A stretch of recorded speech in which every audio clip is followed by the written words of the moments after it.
K സുധാകരനെ ഒഴിവാക്കിയുള്ള poster കോൺഗ്രസിൽ പുതിയ വിവാദത്തിന് വഴിവെക്കുന്നു. തലസ്ഥാനത്തെ ഒഴിവാക്കൽ കണ്ണൂരിലും ആവർത്തിച്ചതോടെ പടയൊരുക്കവുമായി സുധാകരൻ.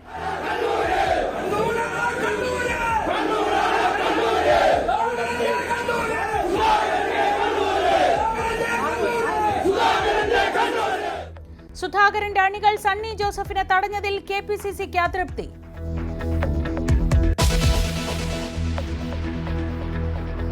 താൽക്കാലിക വിസി നിയമനങ്ങൾ റദ്ദാക്കിയതിനെതിരെ ഗവർണർ സുപ്രീം കോടതിയിലേക്ക്. യുജിസി ചട്ടങ്ങൾ ബാധകമല്ലെന്ന പരാമർശത്തിൽ വ്യക്തത തേടും.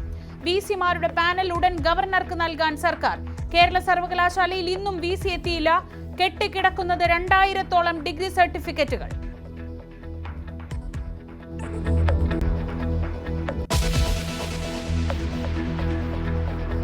ആരോ അവരെ തെറ്റിദ്ധരിപ്പിച്ചു.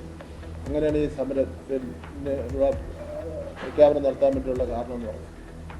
തീരുമാനം മാറ്റാൻ വേണ്ടിയുള്ള ചർച്ചയല്ല, ബോധ്യപ്പെടുത്താൻ വേണ്ടിയുള്ള ചർച്ച നടത്തുന്നുണ്ട് എന്നുള്ളതാണ്.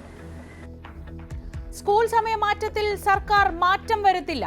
സമസ്തയോടുള്ള ചർച്ച കാര്യങ്ങൾ ബോധ്യപ്പെടുത്താൻ മാത്രമെന്ന് മന്ത്രി. സമുദായത്തെ അവഗണിച്ചാൽ അനുഭവിക്കുമെന്ന് ഉമർ ഫൈസി മുക്കം. അവർ അവഗണിച്ചുകൊണ്ട് മുന്നോട്ട് പോവാൻ കഴിയുമെന്ന് ഒരു സർക്കാരും വിചാരിക്കേണ്ട. അതൊരു ധിക്കാരപരമായ പോക്കായിരിക്കും. അതിന്റെ തിക്തഫലം അവരനുഭവിക്കേണ്ടി വരും ആരായിരുന്നാലും.